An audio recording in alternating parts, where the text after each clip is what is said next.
When are we going to start the show? Are you going to go? Hey, I'll jump it off. You want me to jump this shit off? You want me to jump that shit off? It's time to start the show. Give the people what they want. Welcome back. Welcome back. Welcome back. Welcome back. Welcome back. Welcome back. Welcome back.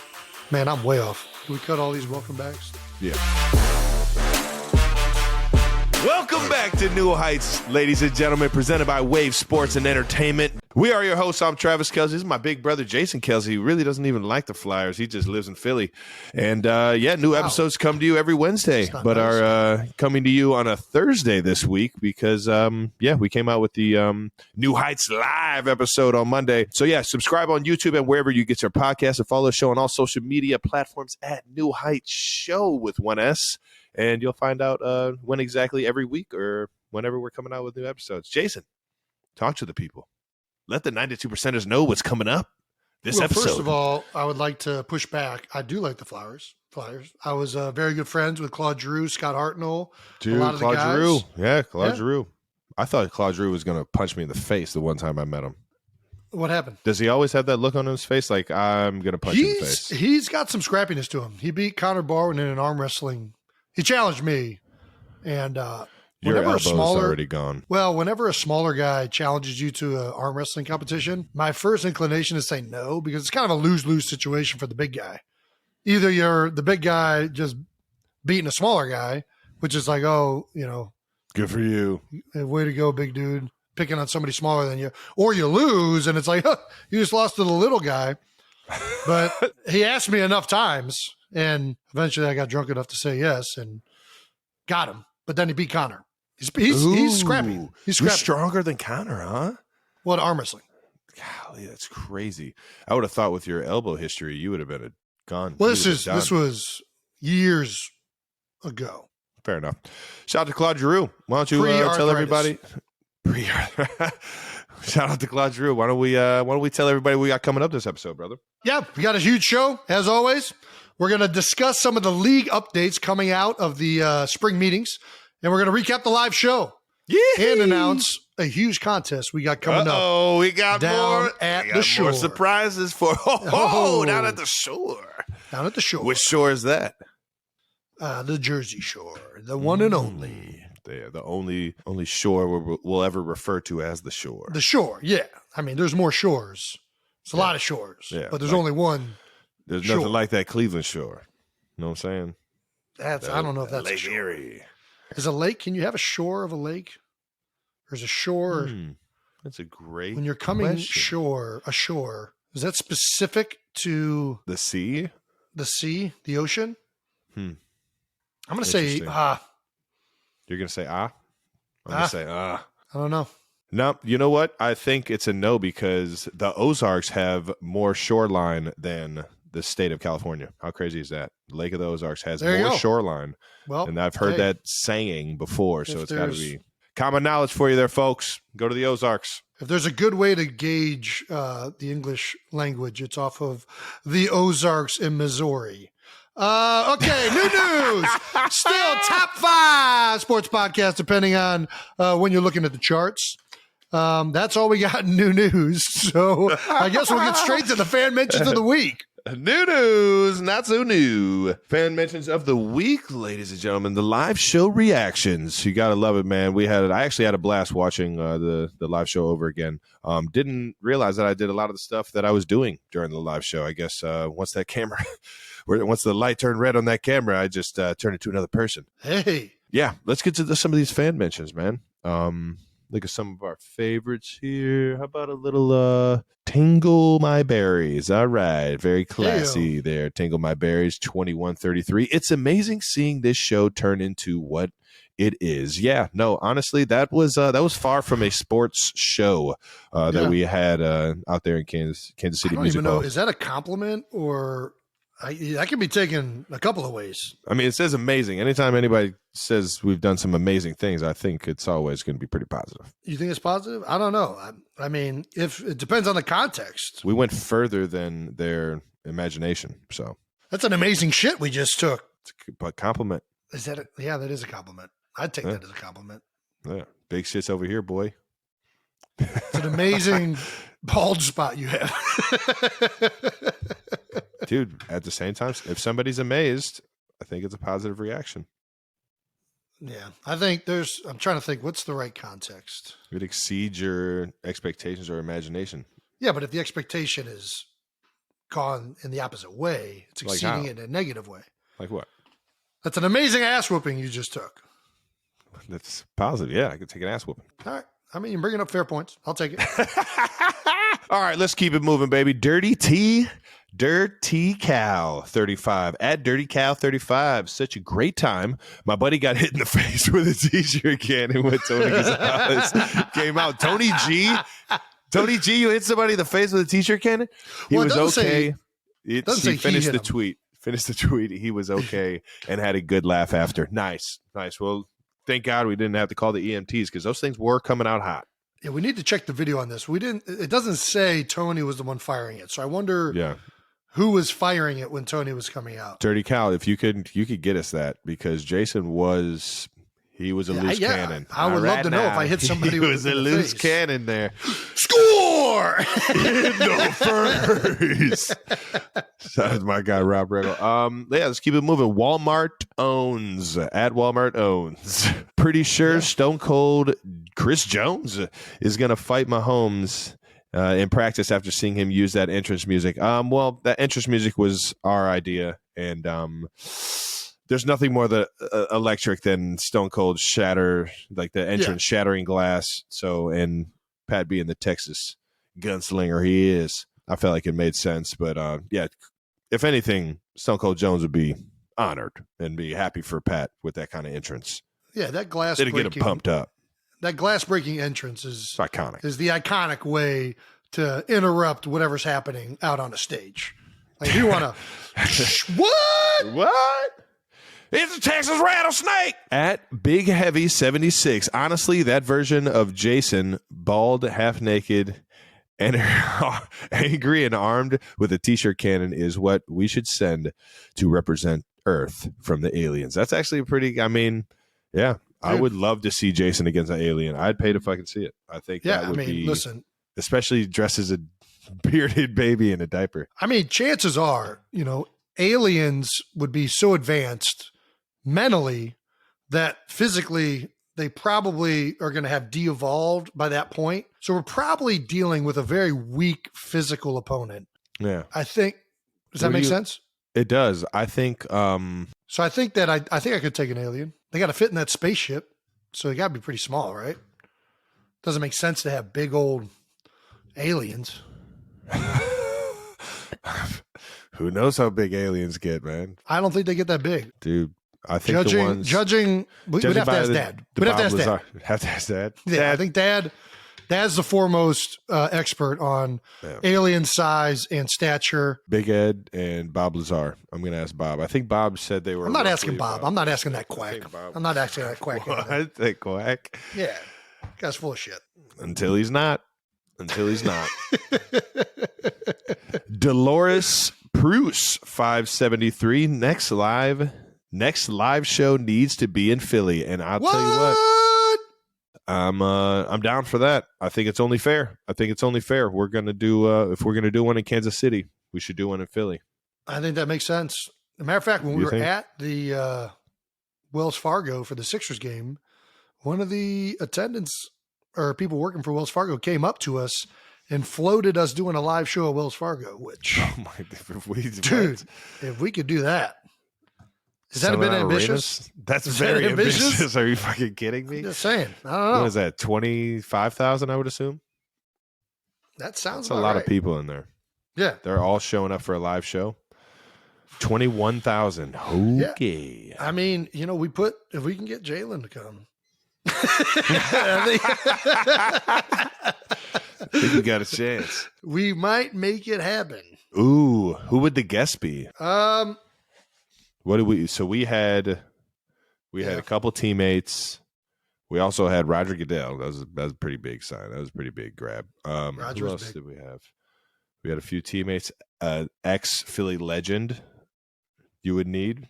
We had a ex Kansas City legend in Tony G. So maybe Allen Iverson. Oh my God. If we got AI, that thing is definitely getting sold out. Right? Yeah. Well, that's how you do it. You get Dream big, kids. Yeah. I mean, AI. get Man. AI. Doggone, that would be Little Jalen legendary. Hurts. Talk some football. AI was a high school QB. He was nice. Seen the highlights. Yeah. He was a dog. Because all NBA guys could probably translate to the football field. If you ask Jason Kelsey, who else would you need? You would need like some sort of like actor or like TV show superstar. Well, We had Stone Street. I know Miles Teller pretty good. He's a Philadelphia guy. My man Miles. Maverick. There's Yeah. so many other roles, but goddamn, he killed that one. He did. Yeah, no, Miles is a I legend. prefer Whiplash more. Whiplash. I mean, I love that movie. God, that was a good one. You know, it was another good one was War Dogs. That was a good one too. Yeah. I mean, he's a beast. Yeah, he kills it. He kills it. I like Always Sunny would be good. Danny DeVito. Whew.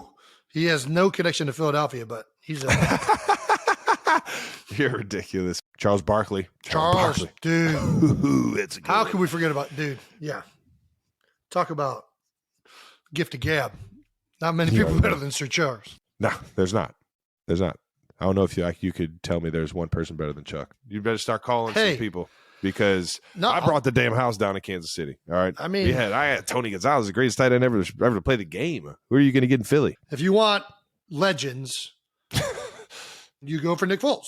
Tricky Nicky, man. Hey, the only quarterback right now to own a Super Bowl trophy in the Eagles uniform, although Jalen sure tried his best. Yeah, I think Nick has a very cemented legacy in the Philadelphia lore for multiple reasons.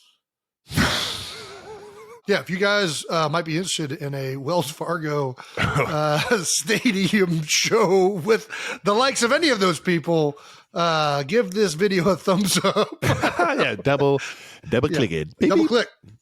Give it a double click, and we'll get it going. All right, now. Let's hit no dumb questions, big dog. We asked you guys to send us a new batch of no dumb questions, and you guys delivered. No dumb questions. How many holes does a straw have? I mean, It's just one hole, man. I don't know why this. We can't do like the standard.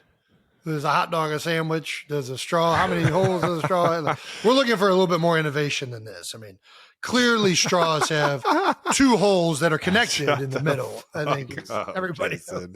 You're ridiculous. Shut the fuck. You don't even believe that. You don't it's even two holes. believe that. It's two holes. It's obvious. one hole. What makes it one hole? That it's connected, so it's one hole. No, it's just one hole. There's not just because It it goes all the way through. start and a finish doesn't mean it has two holes. It's one hole. So if you have a hole that's open and it's going straight, yeah, and then it curves to the left, and then you have a hole that continues. It's like you have a straw, and then you have another open end that goes to the left. Is that all just one hole? You're changing the question. I'm just asking. What is your definition of a hole? A definition of a hole is that there's a start and a finish to the hole. There's nothing breaking it or stopping it. So if there could be multiple ends to the hole, but it is one hole. So if you have a straw that's continuous and then it has four other shooting points that come off of it, that's all just one hole. Like a groundhog, like an ant hole is just a big old, it's just one hole. One hole. Yeah, I think that's preposterous. I think it's ridiculous. And I think that was a bit much. You're right. All right. That was a bit much. I think a bunch of scientists. A straw has one hole. This is the thing. I think this is the thing. This is the thing. This is why completely different. This is why I hate these types of questions. But you changed the entire question. I'm going to explain to you. Why is a straw two holes? If you would allow me to talk, I'll explain. Why is it? Explain yourself. This is my problem with these questions. The only reasons they exist is for people to come up with arbitrary definitions and be like, gotcha, it's one hole, even though you take the straw and you go, 1, 2. It's fucking 2, all right? It's a hot dog a sandwich.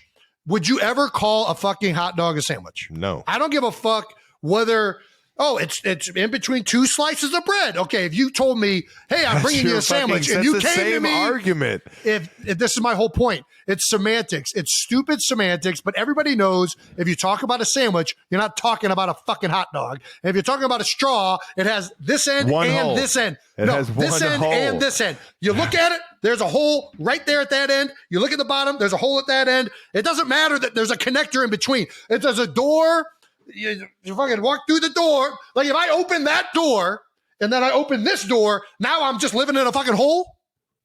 Yeah.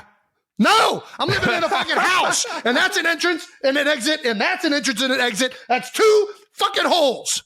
There's one hole in a straw, Jason. You can look through it. It's No, one hole. I don't care whatever your fucking scientist buddies come up with or whatever anybody looks up on Google. Yeah, because I hang out with a bunch of scientists. All right, let's do this. You're in the middle of the straw. You're in the middle of the straw. Yeah. All right. I'm in the middle of a hole. We I'm make in the middle of a big. hole. Let's go this way. Let's go I'm this in way. the middle of a hole. What do I got? We make a big straw around you. Okay. Yeah. You look up. You look to your left and your right. Are you seeing one hole or two holes? Look to my left. Look to my right. Like, oh my God, I'm in a hole.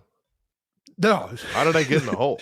This is preposterous. That's if you're in crazy. a cave, you're in a cave and it's got multiple exits. Are those all just? It's all just one hole. I'm gonna look around and be like, I'm in a cave. This is crazy. Listen, I'm not gonna think that there's a hole at the end of the cave. I'm gonna be like, don't this is the let cave. these a cave is different than a ridiculous. hole. This is the problem That's with why an these. ant farm is These are different than a stupid fucking questions hole. because they come up with. Oh, yeah. Jason, there's no dumb questions. Moving on to the next question. A taco's a sandwich. A fucking a burrito's a sandwich. No, a taco can't be a strong- sandwich. I'm just saying, this is where you go into these semantics. Everybody knows what a fucking sandwich is. Yeah. Everybody knows what a hot dog is. It's not a fucking. If you ask for a sandwich and somebody brought you a hot dog, you'd be pretty fucking like, what the fuck is this? I asked for a sandwich. Is a burger a sandwich? Huh? I think a burger's a burger. I don't get into the semantics of it. I'm not going to go into, is it a sandwich? We all know a sandwich when we see one. That's a burger. A hot dog's a hot dog. I'm not going to go into, well, what classification is it? Or, hey, does this straw have one hole, two holes? Like if it's a silly straw, does that count as one hole? I'm not getting into all this. It's got this end and this end, and both of those ends has a hole in it. I don't give a fuck what happens in the middle of it. Two holes. We spent enough time on this. All right. Fake Nanny J. Fake Manny J. Who are the top 3 movie villains of all time? We could go any direction. Are we talking horror films? We talking action movies? We talking comedies? What are we talking here? I think all my villains are going to be based off of comedy and action movies because I'm not a really big horror film kind of guy. Sure. It's too easy too. It's too obvious. Freddy Krueger. Yeah. Okay. All right. Well, yeah. No shit. Texas Chainsaw Massacre. Yeah. Cool. All right. I hope they don't come after me. Do we go top 3? Top 3. Okay. My number one. I'll go for Joker. I'm going. Joker's definitely You're top 3. fucking throwing a superhero villain at. Come on, dude. What do you mean? It's an unbelievable role. Yeah, if you wear makeup, you can't be considered a great villain.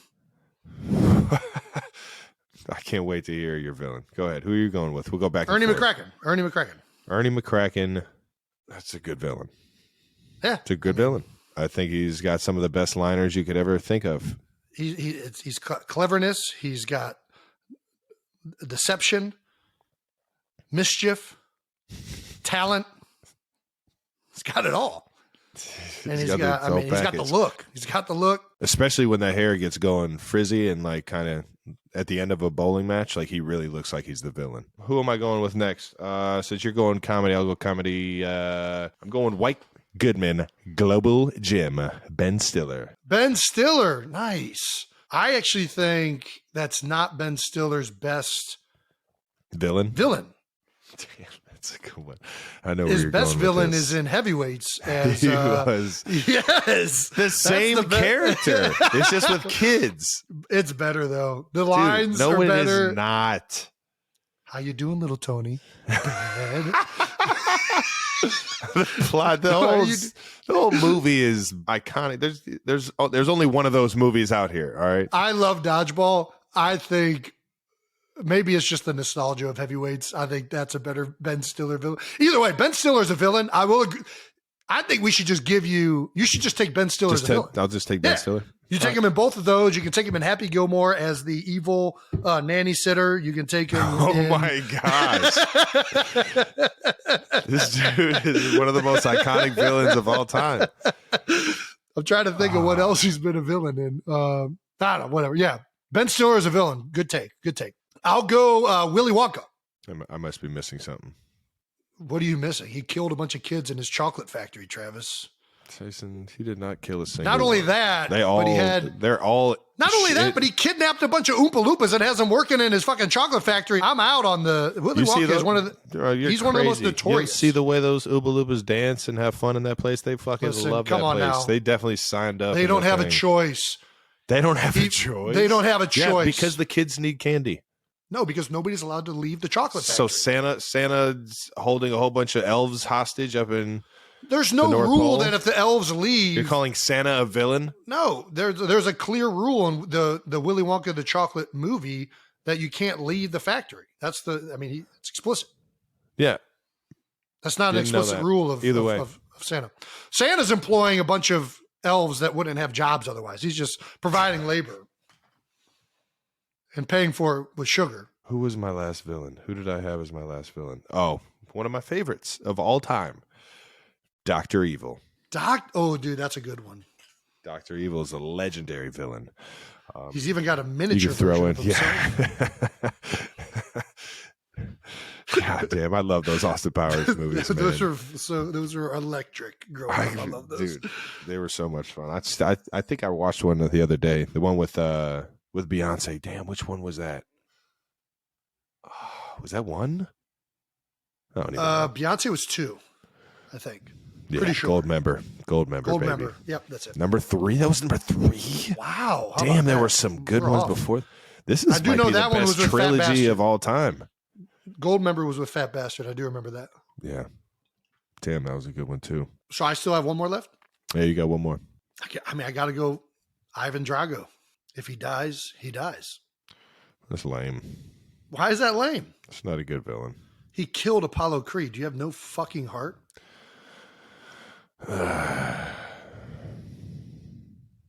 No.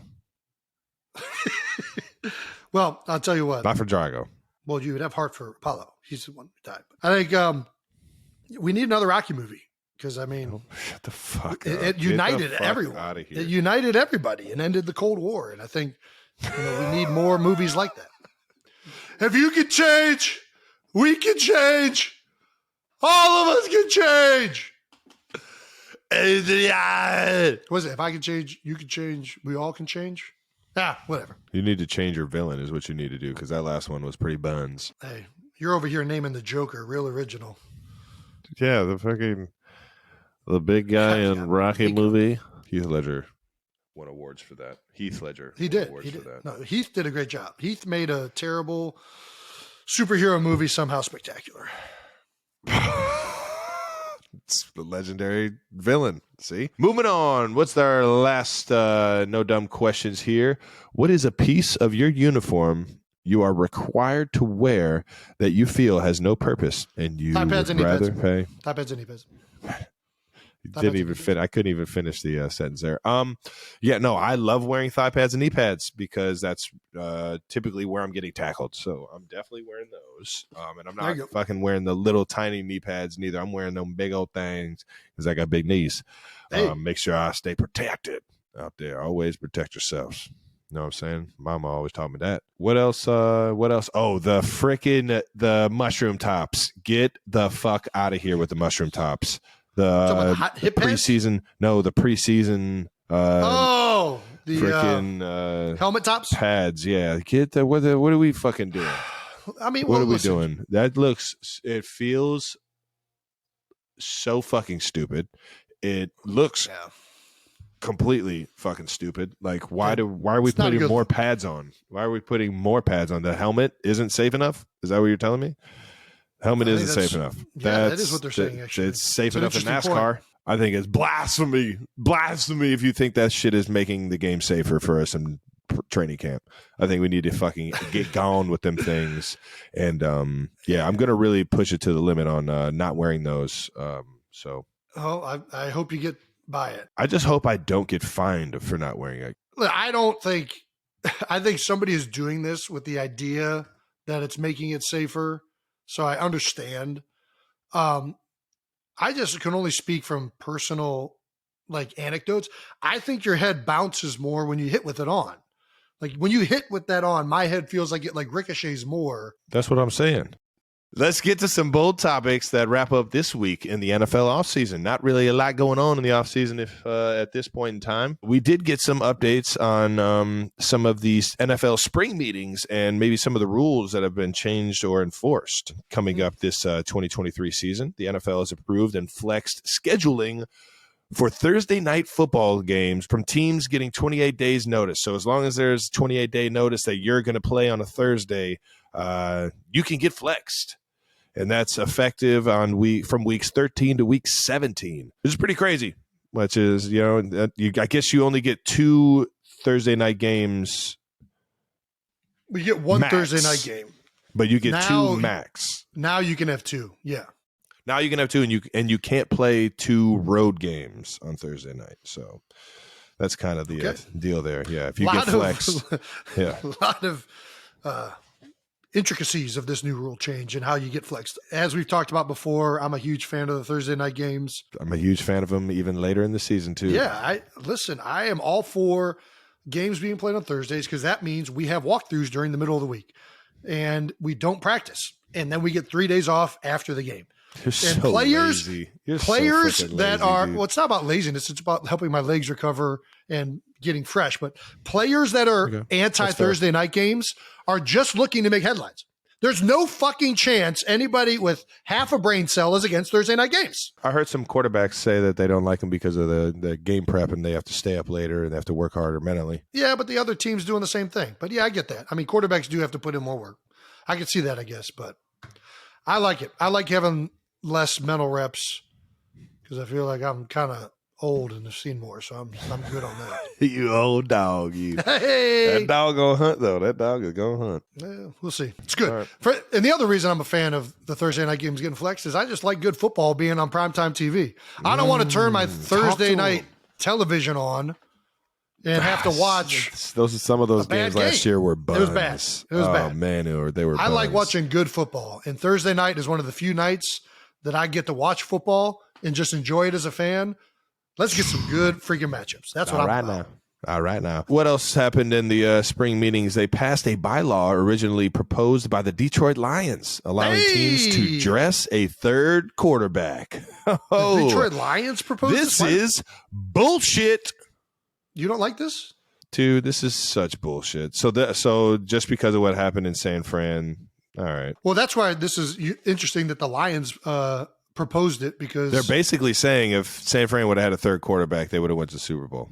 That's what this means. I think they're just saying this is what they're saying. They're like, well, if they would have been, they would have had a third quarterback. It would have been a game, and they would have lost. So I mean, when they were down to their second quarterback for the game, I think it was going to be struggles. But in general, I don't like watching football when quarterbacks aren't playing quarterback. Like when you're put in a position where receivers or already injured players are playing. I'm a big fan of this. It actually used to be the rule. The rule used to be you could dress a third quarterback and it didn't count for your active roster. And at some point they changed that around the time I came into the league. So they're kind of going back to the way the rule used to be, which was, I think everybody had the idea of, hey, nobody wants to watch football without somebody who can throw the ball. I think everybody likes watching the football when people can throw the ball. I'm a fan. I think it's a good rule. I know that we got put in a similar situation in a playoff game. Jimmy Kempski actually reminded me of this. Shout out to Jimmy. We were playing the Seahawks in a playoff game. Carson Wentz goes down. Then we had Josh McCown come in. He tore his hamstring, and he had to finish the game off with a torn hamstring. I think I remember this. Yeah, we were about to put in Greg Ward, I believe, at quarterback. Man, talk about a dream come true. This thing's really shooting down my dreams. That's why I don't like it. Man, That's why you don't like the rule. You want to play quarterback. Whenever Are you the 3? Whenever Pat went down, I felt like I was like one snap away, man. I was just one snap away. Let's play hypothetical before this rule existed. I'm pretty sure Coach Reed answered that question when he was here. I am not the emergency QB. There's something about my decision making with the football in my hands that I don't know. I don't know if Coach Reed likes that. Who else do you guys have that could do it? Blake Bell, Big 12 quarterback. He's actually on. He's got a nice little game against I think Oklahoma State. The Belldozer leading them in a 2-minute drill, throwing some balls all over the field. That was that's always fun watching that. But yeah, I think Blake Bell is our guy. If unfortunately, knock on wood, all the QBs go down. We know he can run the quarterback sneak, so that's one play in the bag. Damn, he could do that. Belldozer. Yeah, he had a lot of the Wildcat options at Oklahoma. Nice. NFL owners table the Eagles' proposal to create a 4th and 20 alternative to the onside kick. Man, you guys really want to go for it on 4th and 20, just ruin your chances to win, don't you?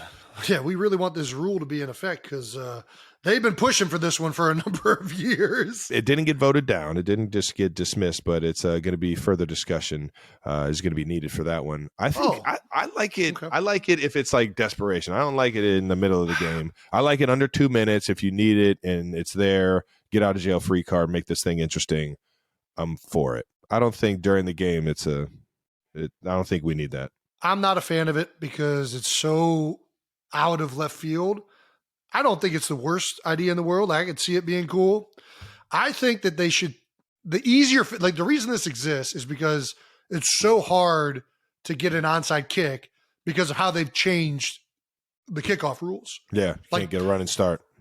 So I think the logical way to fix that is if you're doing onside kick, you're allowed to get a running start. Like just make that, just be like, hey, the game's on the line. We're going to let these guys get a running start and have a chance at an onside kick. Because I think onside kicks are exciting. I like the onside kick.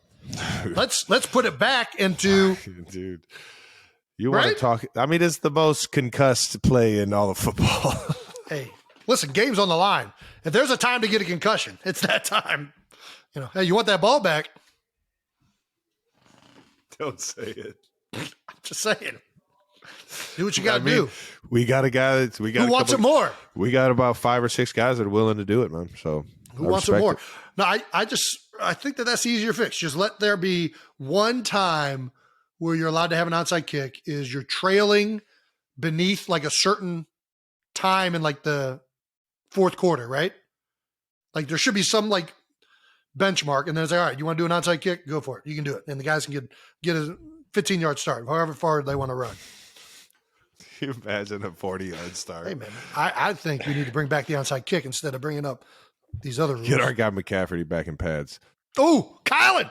NFL owners have approved a proposal to spot the ball on the 25-yard line on a fair catch of a kickoff made inside the 25 in the goal line or in the end zone. I think this is absolutely stupid. I don't think this is making the game safer. I think it's making it more boring and taking a lot of excitement out of the game's opening play. This is whack. Yeah, but I'm not. I mean, we're just getting closer and closer to getting rid of special teams. I mean, it's like, what do we? The only thing left now is punt. Like, when is somebody not going to fair catch it and take the ball to 25? Unless it's just a really bad kick, right? I don't know. Yeah, unless you're just squib kicking it and you got to return it. Yeah, or I mean, like maybe if it was like a windy day and it was bad hang time and a short kick, you'd still return it. But the vast majority of kickoffs it's going to be even exponentially higher now that it's going to be a fair catch, touchback, no return. Boo. That's whack. And it's taken away from the excitement of a kickoff, man. I love watching kickoffs. I just don't know, what are we doing it for then? Like, what is we're just going to have guys, hey, I'm going to run 80 yards for no reason, and then we're going to start the drive. That's so dumb. Like, what? We're just going to do everything for show, and here's the ceremonial kickoff that's not going to get returned ever. That's what I'm saying, man. Hey, you 10 guys go run down the field. It just deflates the excitement of like the first kickoff. Like everybody used to like, oh, boom. And everybody runs when the ball, and it says boom when it gets kicked off, and it's exciting. And then you see that first live contact. Guys, you hear it. Everybody's just running full speed at each other. Heads are banging. Guys running full speed at each other. And the guys get clotheslined and does a backflip. And you're like, football! This is electric! Yeah. And you're just going to fucking turn it into 25-yard line. Let's get the quarterback out here. I think at this point, just put the ball on the 25-yard line and start the game. Like, we don't need the show of a potential thing that's not going to happen. It just takes away from everything. It just immediately deflates you. Yeah. Well, I just got deflated thinking about it. I just think we should just start at the 25-yard line. Let's just get rid of it completely. And put guys out of work, but just to let you guys know, we're not the only ones that think this. There's a lot of special teams coordinators and players around the league that we're against this. Of surprise, course, surprise. Special teams coordinators are against this. Yeah. See their jobs slipping out of their hands. I don't know.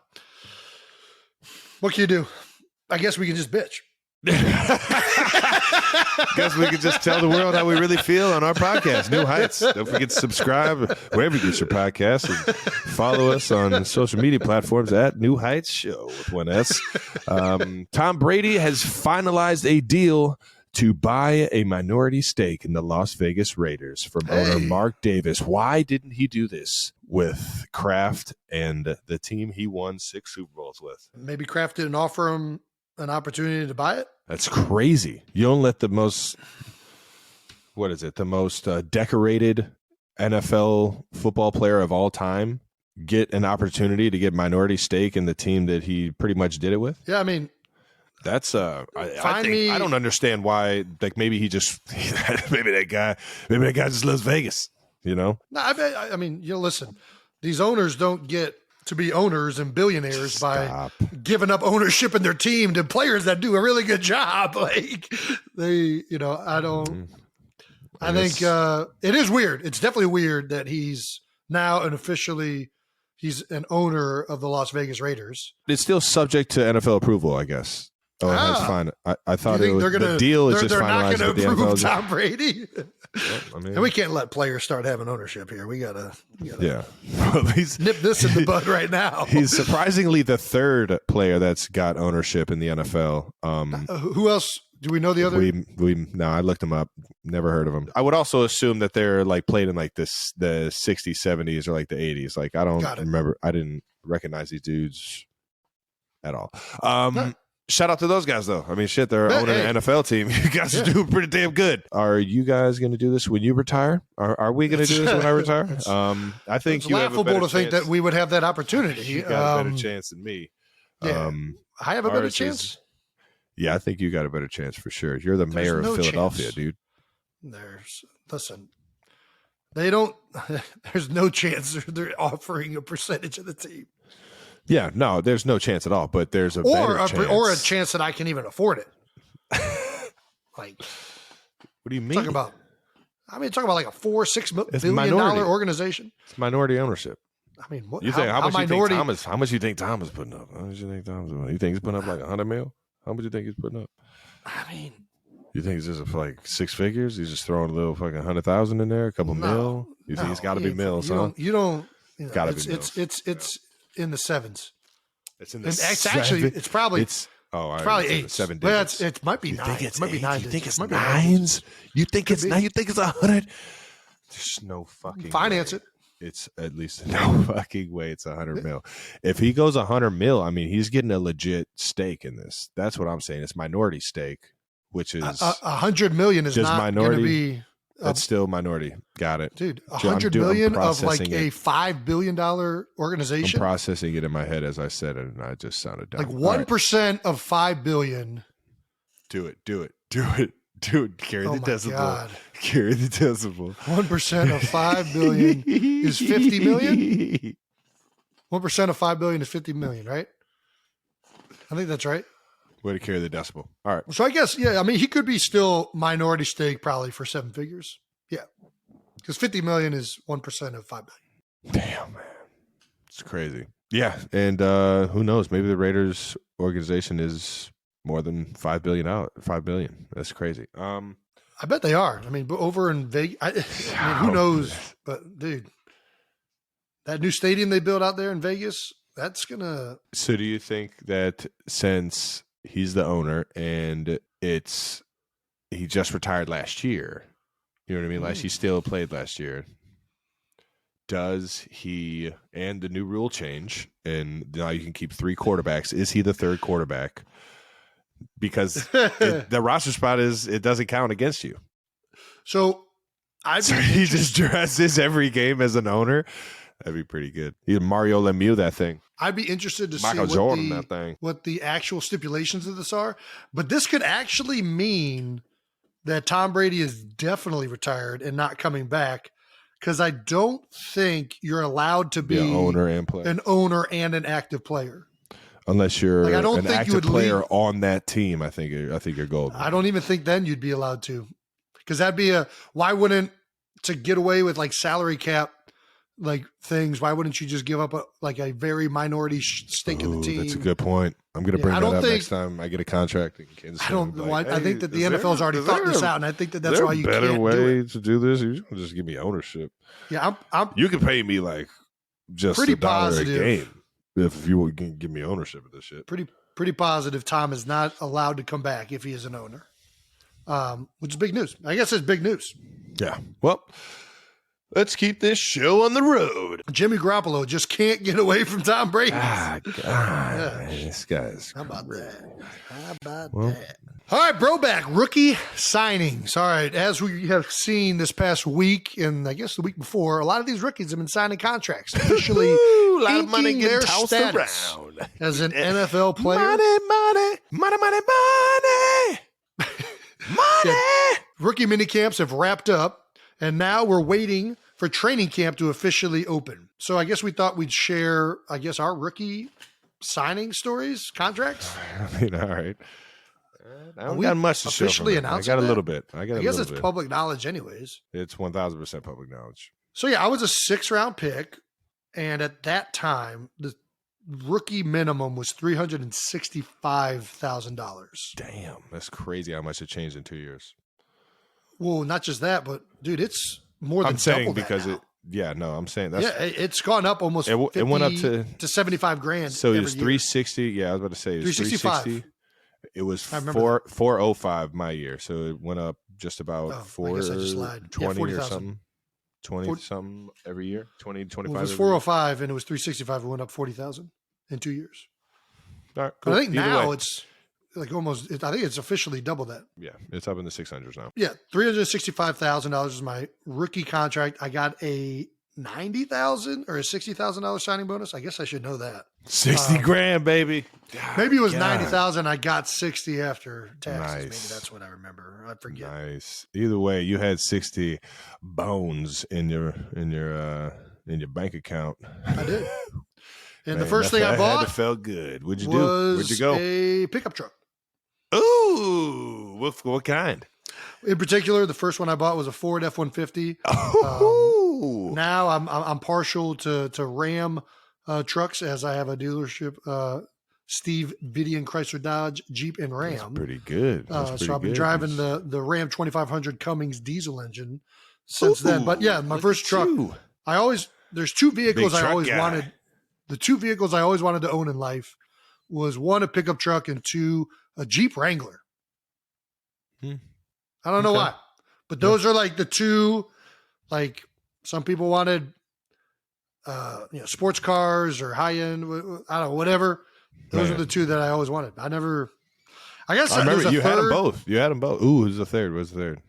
The third that I want now, and I'm trying to talk Kylie into it, but she's not biting, is a minivan.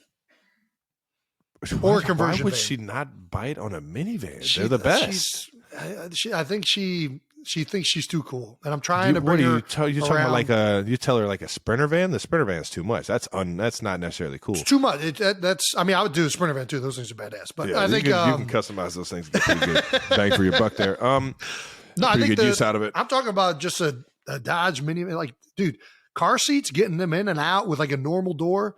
There's a reason the minivans are high sellers. Big. I'll tell you what, man. It's the first car I ever drove. Thoroughly enjoyed Dodge Caravan, baby. Dude, the first car I ever drove was the green Dodge Caravan we grew up with. And ladies and gentlemen, this isn't your fancy 2-door back door. This is one sliding door on the passenger side. You got one entrance in the back seat, baby. There ain't no running away from mom and dad without getting out that exit. At one point in high school, me and my buddies were going to a house party, and we thought it would be a good idea to well, we didn't think it'd be a good idea. We're going to a house party. We put a bunch of beer in the minivan. And we're driving to the house party, and all of a sudden I hear this coming from the engine. And me being the mechanic, I'm like, all right, there's something caught in the engine. Okay. And I notice as I go faster, it speeds up. And I'm like, what are the chances if I just floor it that whatever's caught in the engine will spit out the side? That was my logic. That was my logic brain working right there. And it goes, and I'm like, holy shit, it worked. It fucking worked. And I'm cruising. And then I go to turn the vehicle. I had no power steering. And let me tell you, minivan loaded up with a bunch of dudes and a beer. It was hard to turn that sucker in high school. And that was the end of the green minivan. It had a legendary Then I graduated to the purple minivan after the green minivan. That purple minivan might have been better, man, because that got handed down to good old me. Yeah, and the purple minivan was much more up-to-date model. Yeah, I've had some legendary moments in the purple. You had the cassette tape. We had the cassette tape with the cord coming out the cassette, so you could plug your iPod. Ooh, the original iPod. God, we're really dating ourselves right now. I didn't say anything about my rookie contract. For those of you that don't know, I guess it's different now. Now we get paid bi-weekly. But at that time, when I was a rookie, you used to get weekly checks. And this is when you used to get like a physical check, and on the end of it had a receipt. It was before a digital, and you would rip it off. And I tell you what, this is the most money I've ever seen in our life. It was more money than our parents had seen. This was like crazy to me that I was getting paid that much money to play football. And then I saw Jason Peters' game check. And I realized this dude made after taxes more in one game than I made the entire season pre-tax. Like, I was like, dude. Hey. And guess what? And I was like, in my head, I was like, he's worth everything. Every single dollar. Good for him, man. Maybe one day I could be like Jason Peters. And now you are. I'm still not. When I was a rookie, it was crazy. But anyways, I'm doing good. What was your rookie? What was your rookie contract? So when I came in, like we said, it was 405 was the rookie minimum. And which for those of you that I guess don't know, every draft pick makes league minimum. I don't know if it's every single rookie. Correct. No, that's true. It's true. Is it? At least it was when I came in league. And then the signing bonus is what changes. Yeah. So if you're drafted in the first round, your salary is the same as the 6th round guys. The free agent guy that came in, yeah. Or the free agent guy, but your signing bonus is what changes. So go ahead, Jeff. Sorry to interrupt. No, that was a good point. And I was slotted in the first pick in the 3rd round to get 800 and something K. So I ended up seeing roughly like, I think it was close to 500, 600K. That was your signing bonus? After taxes and everything, yeah. Oh, wow. Yeah. No, that's pretty good. It was real good. I don't have. It's a big difference between 3rd round and 6th round. Only thing I really got left or to show for that money is a pair of some of my favorite shoes. And, what did you spend it on first? I know you. First thing I did, I had my eyes on a pair of size 13 Nike Air Mag Marty McFlys, the coolest shoes that I'd ever seen in my life. You bought those your rookie year? Yeah. As soon as I got my check, I immediately went online and sourced them. Well, I had a feeling the first thing you were going to buy was something clothing related or shoe related. Because dude, hey, Travie got swaggy. You know, I mean, he got all the swaggy. Okay, boy. I had always wanted those shoes, man. I've always been a big Nike guy, and then watching Back to the Future so many freaking times and seeing what the Nikes look like in the future, and the fact that they were anti-gravity. Fucking goddamn, these things were sweet. Self-tying. Oh, man. It's funny because I didn't think that was your rookie year, but somebody came up to me and told me that you had bought those shoes, and I looked them up and saw how much they were. And I remember being like, what the fuck, Travis? You spent I was like, They weren't spending cheap. that much money on They weren't shoes? cheap. Yeah, I was like, listen, I got a lot in the bank account right now. I'll just spend fucking 10 grand on some shoes. Which I don't know how that guy found out you had them, because you hadn't like posted it, I don't think, on social. I think he was just like big into the shoe game or something like that. And you bought them from somebody in the Philly area. What it was. That might be what it was. I thought I got them from overseas, but I might have got some other kicks that I'm thinking of. The Red Octobers, I still got those to show for it too. Those are Yeezys, Nikes, and Yeezy first. For those of you that don't know, Travis has collab. an entire bedroom. Bedroom? It's called a closet. Well, yeah, I guess in your old apartment, it was a bedroom. You're right. God damn, you got a good memory. I didn't realize you had ever even seen that room. Yeah, Taking my beet juice. Right, in your old in his old one, it was a bedroom. Now the closet is just the size of a bedroom. Mm-hmm. But I mean, boxes and shoes. I mean, that's a tall ceiling in there too. Like what? It's like I don't know, 20-foot ceiling. It probably. Yeah, my closet right now. Yeah, at least. And it's floor to ceiling. Nothing but shoes. It's insane. Have you ever done an MTV Cribs? No. It's like an MTV Cribs style. My house is so fucking messy. There's no way.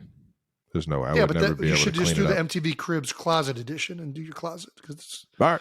It's impressive. I'll show off some of my kicks. I got a bunch of heat in there, man. I got some classics in there, man. One of my favorite things is just come in there and just take stuff. That's where all my comfy shit's going. Yeah. God damn it. Yeah, so that was my first purchase. Getting you back for taking my Ford F-150. I'll tell you what. Taking it? I didn't take it. You gave it to me. Somebody else took it. All right. What else? First thing I bought was the shoes. What else? I have, like I said, I have nothing else to show for that first check, and I felt so fucking stupid. I remember you asking me after like my first or second year, like, "Hey, what are you doing with your money?" And I'm like, "I'm kind of broke right now." I'm not gonna lie. You didn't have a great answer. Nope. It was kind of a. I'm going to change the subject, and we're not going to talk about this. Right now. I'll tell you what, man. I didn't realize that it was you get your check, you get your signing bonus. I got my signing bonus before the season started, and you get your game checks every week. So after the season, you're not getting paid until you know what I mean? Until this is a big issue. August the next year, and that's I was running around. I was damn near dead broke. So Coach Reed made we had a kind of a veteran team, and this is crazy. So I'm not going to say who used to do this, but I might have done it once or twice. So rookie year, Coach Reed comes in, first year in Kansas City, veteran team, weren't great the year before. I'm going to say weren't great, but some things happened where the reason why they weren't great. 2-14 season. Had a great defense. 2-14 season. Yeah, they had their defense was stacked. The offense was wasn't fantastic, but they went 2-14 and missed the playoffs, unfortunately. Yeah. And so every single game was at 1:00, and Coach Reed came up with this very veteran-like kind of strategy to motivate guys to play even harder on Sundays. That if you win on Sunday, you're off on Monday, and Tuesday is already your off day. Victory Monday. So you get Victory Monday. All of a sudden, you play on Sunday at 1:00. You're out of the game by 5, and you don't got to show up until Wednesday at 8 a.m. Pretty nice. That's good. You get Sunday night off, Monday night off, Tuesday night off, and then you don't got to be in until. You're basically playing a Thursday night game. But basically, that's exactly what it is. You just got to run around on Wednesday. So some guys decided to start taking jets all over the place after a Sunday game and not showing up till Wednesday at 8 a.m. Don't say that. You freaking snitch. No, I didn't say who. And I might have been a part of this. Snitching on himself. This is the reason why I lost all my money in my first year. Might have went to Vegas or Florida on one of those off days and enjoyed myself. But yeah, no, the dumbest thing I ever bought with my rookie money, bottles in the club. That was the dumbest thing. I should have never fucking did it. I spent way too much money in clubs, and I was avoiding the rent lady because I was so stupid to agree to all those bottles. So rookies out there, don't get caught up in buying bottles and sections, man. I'll tell you what, it's the fastest way to lose your money if you get caught in that. If you get caught in that world, it can add up quick. I mean, I'm glad you brought up I don't know if I'm glad you brought it up, but like the pay per game was an issue. It was so much of an issue of exactly what you're saying, where rookies don't realize that once the season was over, you weren't getting paid. This was a very big issue, and that's why the league switched to now it's paid over the course of every game is paid over 2 weeks. Yeah. So it gets paid out over 34 weeks, 17 times 2, or is it 18 times 2 if the bye week's included? Anyways, that's why that changed, is because a lot of people were not realizing that those checks were going to stop. I was one of those guys. Knowing all of this now, do you have any advice to new rookies? I will say this, man. Once I was always against like kind of money managers or people telling me what to do with my money. So that's why I didn't just jump into a financial advisor from the jump. But after I realized that I needed someone to help me with this, it was one of the best decisions I made, was getting a financial advisor. And you don't have to have $1 million in the bank to get a financial advisor. You can just have however much you are making, literally however much you're making, whether you're 60,000 is your sign-in bonus, or you don't even get a sign-in bonus, you're just getting game checks. Yep. Get a financial guy. Get somebody that can help structure that shit. There's no fucking worse feeling than not being secure financially, and especially when you're making as much money as we are at this age in the league. It's pretty embarrassing, actually. So definitely go out, get somebody to help you with your finances, or at least help you, line that shit up, man. Yeah, I think if we're just talking from like a financials perspective, which I think is kind of what this whole section is about, rookie signings and how much these guys are now entering into a world that I guess some of this is changing, because in college now guys are getting paid. So it's not like guys are like, when we got paid, it was like, I ain't never been paid like this in my life. I never seen this money. Seen money like this ever. Yeah. But I think, I'll echo what you said. I think that's a lot of faith to put into somebody. I think a lot of people are hesitant to seek financial advice, unfortunately, because of that. It's a vulnerable state, kind of, in a very important part of your life. Right. And it's hard to input that or instill that amount of trust with another person. 1,000%. I know the feeling.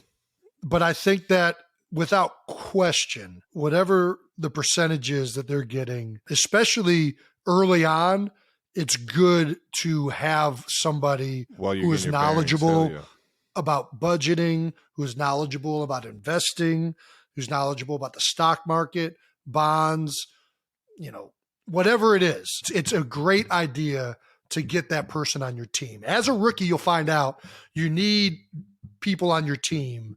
You're in that portion of wealth right away. And you need these people around you to, one, manage everything, but also to that you can get advice on. And if they're good, they'll tell you like, hey, we need to scale this back here. And like, this is where we should be right now. You might be different down the road, but for where you're at right now, we need to be here. And you typically have that financial guy. I would encourage everybody to get in contact with a tax professional to make sure that you are taking care of that. Because they will be on your ass. Yeah, those are the two big ones. Those are the two big ones from a financial perspective that you need to get figured out very quickly, and get in contact with your local or your team's player development person or other veteran guys to figure out which people are right for you. That's kind of my advice. Well said, if you already don't have people ready to go. I said it once, I'll say it again. Best decision I ever made, man. It's an important person to have for anybody, and they'll save you money. They're going to end up making you money. Next thing we got to talk about is the Ocean Drive show. Coming to the OD, baby. Kind of teased it on Twitter. Somebody asked about, hey, maybe you guys should do a show down at the Jersey Shore or at the Ocean Drive. I mean, I guess we will. I have an annual event with Eagles Autism Foundation that we put on at the Ocean Drive. The Ocean Drive is a bar in Sea Isle, New Jersey, that has been willing and able and has donated money to EAF. Each and every year we've done it. This will be the third year. And it's just a great event. A lot of people show up. Trav was kind enough to come last year. It's so much fun, man. And, everybody's just ready to have fun. We're drinking. We're raising money for a good cause. And that's the name of the game. This year, we're going to do something a little bit different at the event. The guest bartending portion is still going to start later in the day, but Trav has to be out a little bit early. So sorry, we're going to sorry, guys. I won't be able to serve some drinks to you guys, but I'll have some in the morning with you. We're going to do a New Heights show on the scene in the OD that morning. And at the show, we are going to have our first fan competition. Ooh-hoo. That's right. I'm announcing it right now. We are going to do the first ever New Heights Beer Bowl. The Beer Bowl. Jason, Beer Bowl what 23. The Beer Bowl is. You got to tell them what the Beer Bowl is. It's a competition involving beer. Yes! We are going to compile a 16-team tournament, single elimination, so it'll be one event per round. That's all you get. You get one shot, baby. This is NFL style, baby. The teams will be 2 people, and we're going to start compiling this list now. So if you're going to be in the New Jersey area on June 28th and think that you should be in the competition, we need you to send us your team name, a video of why you think you are qualified to be in the Beer Bowl. Gosh, this is going to be so good. Your partner, you and your partner's names, obviously. Your team name, your team theme. Because we want this to be done right. And you will be accepted based on 1, your quality of drinking skills displayed in your video. 2, your creativity of your team name and theme. And that's pretty much it. Yeah, and please be 21. You have to be 21 to enter. That's true. Yeah, we're going to be drinking alcohol, so good point. Please submit that to either at New Heights Show on Twitter, Instagram, all that stuff with 1S, or email us at newheightsshow@gmail.com. Dude, are we in this, or this is fans only? We're going to be hosting the show. We're going to be doing play-by-play. So and this is why. Oh, all right, right on now. Right on. But, I mean, I think maybe there's a place where we do some type of competition with the winner of Beer Bowl. I think that kind of makes sense. I think I have to get involved. I love to compete any way I can. We'll figure that portion out. Would love to. The winner of the Beer Bowl will receive the first ever New Heights trophy. Ooh, I can't wait for you guys to see this fucking trophy. If you think the Stanley Cup is sweet, and you think the Larry O'Brien's sweet, or you think the Vince Lombardi's sweet, the Vince Lombardi's pretty sweet. Wait till you see the New Heights. I'm just going to call it the trophy right now. I'm not going to. Are we telling what it is yet? We still need to have it designed. We know what it's going to be. We know what it's going to be. We're going to wait to disclose. But I will tell you this. It's not going to just be a plastic trophy. We're making a legit trophy. This probably is out of going gold. to be legit. I think we both feel it should be. I think it should be solid gold, right? 100 was solid. Yes, very solid. So it's going to be, there's going to be some money in this. The winner is going to get a pretty high, I don't want to say the dollar amount yet because we don't know how much the trophy is going to cost. We'll release that at a later date. But I'm glad you brought up the Stanley Cup, Travis. Why is that? Because Larry was kind enough to visit last week, and I got to put this hat on. I feel like I got to be flyered up for this one. This week, we got another trophy in the house. Shut the fuck up. That's why you're wearing the. God damn it. I mean, it might be What both is it, of our because number you're ones. East Coast? Listen, we can't trust you with trophies. You're fucking ridiculous. Ladies man. and gentlemen, I hope you're ready. We are about to present to you the trophy that we both rated as the number 1 trophy in all of sports. It's what we idolized growing up in Cleveland, Ohio, playing hockey. We all wanted to hoist this at one time or another. Never in my wildest dreams did I think it would be in my You're den. ridiculous, dude. Travis, get ready. I present to you the Stanley Cup. This is ridiculous, man. Look at this. This is so ridiculous. Oh, my God. Lord Stanley? Lord Stanley is in the house. And I got to say, it's even more glorious in person than you could ever imagine. Name it. You Yeah, can't even that's- Picture. Dude. It's you got to be here in person. We're going to talk about it. We gotta We're be going to talk here. about it. We got my man Mike. As everyone knows, there is a crew that is always with. Unbelievable, man. There's a crew that is always with the Stanley Cup at all times to ensure that no shenanigans happen unwitnessed.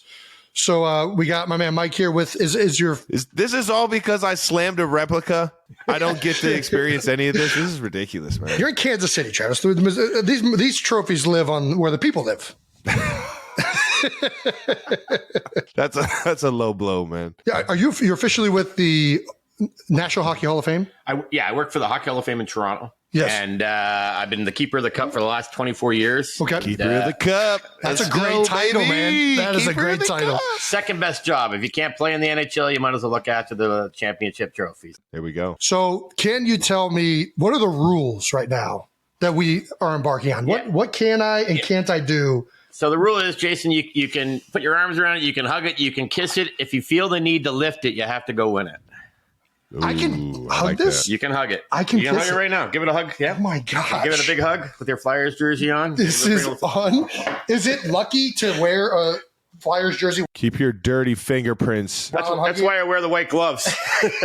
That's what I'm saying. Don't put those fingerprints on Oh there. my gosh. Oh my gosh. This I guy's can such kiss a it? Show You can off. kiss it. What? You can Flyers are up kiss here it? somewhere. I got to find, I know, right? Flyers are up there. 74, right? Yeah. Right here. Right over This there. guy, There man. we go. Oh, they're back to back. Can we drink out of it? Dude. Life You made. got to have a winner to drink out of it. Life made. Yeah, that makes sense. We did a thing with Eli Manning last week, and he had to get Brad Richards, who won the cup with Tampa Bay in 04. Brad and him are friends, so Brad came in and poured a beer in it and let Eli drink out of it. So you should have had a Stanley Cup champion here. We could have had a beer out of it, but next time. So those you can only Next drink life, out of it Jason. if you've won it before. You have to have a guy that holds it, who has won it, to grant you a drink out of the cup. Gotcha. You can't just put a beer or a drink in it for yourself. Oh, wow. Guys eat out of it too. Like they'll have cereal in the morning, maybe a little ice cream sundae in the afternoon, and a Oh few my adult gosh. beverages in the evening. You're telling me guys that have won it in like the 70s, they see it and they're like, yeah, I'm going to take a chug out of there. Oh yeah, Like they can still take it. Once you win it, lifetime privilege. God damn it. That's so cool. See, we don't have anything cool like this. Why can't the NFL implement anything like this with the Lombardi? Like what? So what is the rule? So each player that wins it in that year gets to spend an entire day with it, or is Yeah, it no, it's most guys get a day, and Okay. it's wherever you live in the world or wherever you want to bring it. Oh, my gosh. And so on any given summer, we're literally around the world. Cup's been to 34 countries in total. And we're literally coast to coast in the United States, coast to coast in Canada, and then over in Europe, most of the Eastern Bloc countries. But we could do 5-7 countries per summer. What was the rowdiest place you've been to while with the cup? Like you were like in your head, you're like, man, I'm the keeper of the cup. I might lose this thing. There's a few things that come to mind. Russia, the first time I went there, that was pretty wild. The amount of fans that showed up, and just tens of thousands of people coming out. That makes sense. I remember one time in Colorado, it was the 01 Colorado Avalanche, and we were with Chris Dingman, Stefan Yell, and actually I think just myself and Stefan's fiance, because everybody else had gone home, and we were going for one last drink, and we decided to go to this other bar. And when we got downstairs to go across the street, well, all the bars let out, and it was a gong show. Mayhem, yeah. Oh yeah, and Dinger's big like both of you guys, like Jason, and so Chris Dingman's got the cup out. I got the back of his shirt, and I'm pushing on it. I had to leave Yeller and his fiance behind, and the cops found us and grabbed us and helped us get into the bar from the crazy crowd, because the fans were just freaking out that we were on the street with a cop. Yeah. And they pulled us into this bar to give us shelter and let the crowds disperse. And I had to send the police out to go find Yeller. That's amazing. That's amazing. Man, that's nuts. What's the history behind Lord Stanley? So the Stanley Cup's 130 years old, dates back to 1893. As we were looking at it earlier, inside the bowl, 1907 was the very first time they ever put players' names on it. 1915 is also in the bowl, and then it started to grow from there and into a cylinder stovepipe-like. It was stovepipe-like up until 1947, and then they created this shape with the 5-tier format. Down here in the bottom is where this year's winner is going to go, and they'll be on the cup for 60 years before they eventually come up and off the cup. Every 13 years, we take the top ring off, retire it into the Hall of Fame, and then put a new ring on the bottom. So 52 years is the shortest, and 65 years is the longest you can be on Lord Stanley. Holy cow. It's pretty dang cool, man. When the band comes off the cup, it actually gets mounted in the Hockey Hall of Fame in Toronto. Ah. How many bands are off the cup then? Yeah, 3 different bands are off the cup from 1927 to 1966. Jason, just do the math, man. It's right there in your face. Listen, I wasn't going to be able to do that quick. Yeah, but yeah. That's hard math. Math is hard. We were saying this earlier before we got on, but in Colorado when they iconically won it. Who dropped it? I can't remember. We won't. Yeah, it was dropped. Whatever. A guy had a bad. I don't know whatever he thought. He kind of looked like he slid into the photo, like they're going to take the photo without him in the Stanley Cup. Maybe without him, but the Stanley Cup was definitely going to be in the photo without it. So if there is a dent or it's damaged, what is the procedure? Like, is it fixed? I see where you're going with this. Yeah, I mean, it was one of those things where my boss and I were on the ice when it happened. It was the F-bomb came out, and the next morning we flew back to Colorado from Tampa. We let the guys go off the plane with it, hoist it, but we wouldn't let them go near the media. And then we said, all right, boys, we got to take this from you for a few hours. And we took it down to the rink and worked with it with the trainers to get it all fixed. And then we went to the party that night. All right now. How many times has it been dented?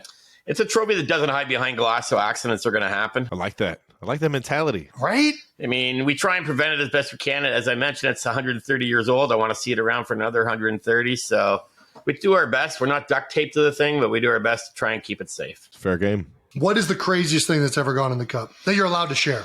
Well, I mean, I'll share anything. I don't know. Like everything from ice cream, Jell-O, sushi, poutine, spaghetti and meatballs. Margaritas, whiskey, beer, chocolate milk, apple juice, chocolate milk, chicken wings. Somebody tossed some chicken wings in there? Yep. Oh, yeah. That's pretty fucking good. I'm also a professional dishwasher. Nice. I just think it's such a special trophy. And the trophy itself is gorgeous, but it's all that other stuff. It's the engagement with it. It's what it represents, that it gets to be celebrated in your hometown community and all the people that helped that guy get there. That's exactly. And I think that's what you're saying, Jason. I think it'd be great to see the NFL and even other leagues, when you win your championship, that you get the trophy for the day and share it with your family and friends, and then the team gets it back. I mean, you guys all get to keep your trophy. It goes into the stadium and everything like that. Yeah. I mean, when we finished up with the Avalanche, that's it. Go out and win it again. Yeah. I mean, they'll get a little miniature replica for their display case, but they don't get something like this in the display case. Yeah. Yeah, so each guy gets a miniature replica Stanley Cup trophy too. I guess we didn't mention that. Hey, name it. Have you ever seen somebody spike their miniature replica Stanley Cup? No fucking way. Dude, it might as well have been a piece of cake that I spiked on the freaking ground. My replica was not given to me by the NFL. You're fucking ridiculous, Jason. You know what? I actually have. This is ridiculous. I would never spike my ring. Here. Mike's going to have your back here, maybe. Put me in jail, why don't you? Can we let the man respond? I had a guy, he had his kids playing when he had his cup, the big Stanley Cup, the real one here, and he had his miniatures. He'd won a couple of times, and his kid dropped the little miniature replica, and they're made of silver too, and the bowl broke off. And I'm and he was pretty chill about it, and it is what it is. And I was going to ask you, those miniature ones, like how big is the bowl though? Could it fit like a whole beer in there or what? I've seen guys slurp stuff out of it. I don't know if it probably maybe a half a beer, but I've seen guys carrying it around and just drinking out of it. Be your all-time shot glass. Exactly. Like it holds about maybe 3 or 4 shots in it. All right now. This, by the way, you want to take a guess how many regular cans of beer this holds? Yeah, I could do that. Let's say, I think a nice 12-pack. 12-pack here. I'm going to tip it down for you, Travis, so we can maybe have a little better look. But here's my fist for gauge. I'm not. Dude, get your hands, get your filthy paws out of there. I just washed them. So you're going with 12. What are you going to go with? Man. That might be a 24 rack. Dude, it's big. It's kind of deep. Can I just go over? Can I go over? You can say whatever number you want. What? This guy's a weenie. Are you kidding me? You can go over 12. I would go over 12. I'm going to say 24. 24. Well, it's 17 exactly. I was going to go 18 before I said that. Dang it. That's what you get for stealing my second guess. But 17 cold beers. Now, again, that's a bit of a, to me, when you have 17 in there, but 17 or but 15 of them will fall out because it's so heavy. It just sloshes. And that's just a waste. I don't waste beer. At least in Canada, that's a lot of beers, man. That's a lot of beers. Oh, man. I'm so freaking jealous right now. This is ridiculous. Trav, what can you confirm or deny your involvement in bringing a NHL team to Kansas City? I'm confirmed. I'm not in on anything, but I am confirmed, and I'm very pro bringing hockey to Kansas City. Ooh. I haven't talked to like a mayor or Pat Mahomes or anything. You know what I'm saying? Yeah. But I'm pretty sure everybody's on board with getting KC a hockey team. I mean, a sports town like this an exciting game like hockey. I guess all the expansion teams are immediately Stanley Cup like champions, or like they go to the playoffs first, second year. Yeah, I think that would be electric for Kansas Cityans, man. And I think the KC would show out for these guys for sure. So NHL, if you're looking for a new home team, home base, I think the middle of the country is the way to do it, baby. all right, Trav. Of all the teams left in the hunt for this year's Stanley Cup, who are you taking? I'll tell you what, the Panthers are pretty fun to watch right now, man. Panthers? Okay. I'm gonna say Panthers, man. I think Panthers got the juice right now. I'm taking I don't know. I just like watching them, man. They're an exciting team. I'm going Golden Knights, man. Golden Knights, Vegas? I mean, you brought it up earlier, expansion teams and winning Stanley Cup. I mean, there's something to it. This is like their third year. Yeah, I know. Yeah. I mean, they're in it. They're in it now. Okay. Well, Panthers, Golden Knights, if you guys are watching this, if either one of you win the Stanley Cup, we would love and be honored if we could potentially meet up at some point and drink a beer from the one and only Lord Stanley. Jason's already seen the freaking thing in person. I just want to see it. I'm not going to ask for a drink. I'm not going to ask to touch it. I just want to see it in person. Am I being too demanding? No, you're being you right now. And you know what? I'm jealous. Travis, we got to get a T in KC and get a guy like Ken Morrow out. Ken Morrow lives in Kansas City, who won the Cup of the Islanders. Let's go. I did not know that. Yeah, won the gold medal also for 1980 with the Olympics. So he won the gold medal, and then he went on to win 4 straight Stanley Cups. Trying to think of NHL. We got Bernie Perrant is still in the area. Yeah. I mean, there's a lot of the 76 players. So the easiest way is to just become friends with former players. And look, you guys find a guy that you don't even know. I'm sure they would love to come say hi to you guys too. So hockey players are huge football fans. Yeah. I'll bring the Lombardi. All right. There we go. Fair. I can't. I don't have any access to it. Well, yeah, you lost it somehow. What happened to it again? No. They don't let players hang out with the Lombardi. That's right. That's what it is. Well, Mike, I can't tell you how much we appreciate you bringing Lord Stanley on our show and letting me see it in person and Travis look at it through a television screen like he's done his whole life. Yeah, I don't know how much I really actually appreciate it, Mike, but I'll tell you what, man, it was fun talking to you about it. It's fun learning about it too, man. And as the cup keeper, man, you're a legend yourself, brother. So I appreciate you jumping on. All right, Mike. Thank you so much. Thank you. Thanks. Awesome. Travis, thank you. You are something else, man. You are something else, huh? You freaking prick. Hey, man. Am I ever going to get a surprise? Jason has surprised me with everything. I got surprised on my birthday with Paul Rudd, and I get surprised with the Larry O'Brien and the Lord Stanley. Yeah. When am I ever going to get something cool to surprise you about and make you feel jealous? I mean, are you not? This is ridiculous. Is you being Travis Kelce not enough fuck to make you. me jealous? You shut the fuck up. You are such a unbelievable. No, I think we need to talk about it, dude. Mike, keeper of the cup. Why in the heck is there not something like this with the Lombardi Trophy? Because it's their even if you don't league. put the but I still think I think the idea of players being able to take it to their they don't do it in all the other interact. leagues. It'd be one thing if it was in like every league, like that's what you got, but it's not. Yeah, but Mike brought it up. The NHL all the other only. leagues should do that. It's a great tradition. Just let the NHL have it. They figured it out. They figured that one out. They get the points for that one. I think the Lombardi is as legendary as it needs to be, man. I still fucking want another one. That's how much I want it. Yeah, I mean, I'll take it. I would have loved to have too. I'd love to have too. I'm going to fucking take it. All right. Well, before we wrap up, we do want to acknowledge one of the greatest players to ever bless the NFL playing field. And our hometown Browns. Jim Brown. RIP to the legend. He's obviously had every single sports or NFL accolade that you can think of, led the league in receiving, had the most yards per carry for forever, really set the standard for running backs in the NFL. Yeah. Really changed the lives of countless. Being an activist and doing a lot of the things he does with the American Foundation for social change. I had one or two opportunities to run into him and meet him. Being a Northeast Ohio guy myself, he is the legend of Cleveland. Yep. He's the pride and joy that city runs on football, and he gave a sports town a lot to cheer about. in the 60s and 70s. Yeah, there's few athletes that transcend a generation and are just that much better as players and as athletes than everyone else that seems like they're on the same field. And Jim Brown's one of them. I mean, he's the GOAT of Browns football for sure. I think a lot of people don't realize a lot of these stats he did were with 12-game seasons, 14-game seasons. I mean, this guy put up numbers that are huge numbers for a 16-game season in the NFL when he didn't even play. He played 3/4 of it. You know, you just talk about a guy dominating an era. Yeah. And just being that much better than everyone else. I don't know that there's anybody else in the game of football that you could put above Jim Brown. Yeah.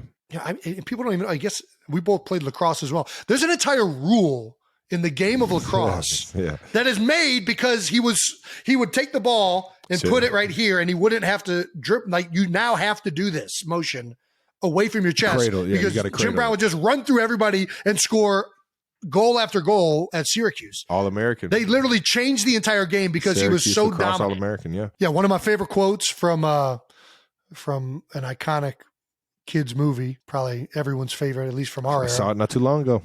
Hey, remember, kid, there's heroes and there's legends. Heroes get remembered, but legends never die.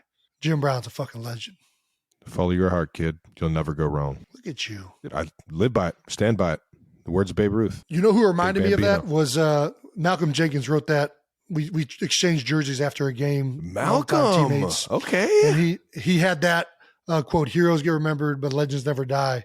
That was what he hit me with. And one of my favorite teammates I ever played with. And if there's anybody that epitomizes that, or if there's a guy that epitomizes that quote, I think it's Jim Brown. That wraps it up.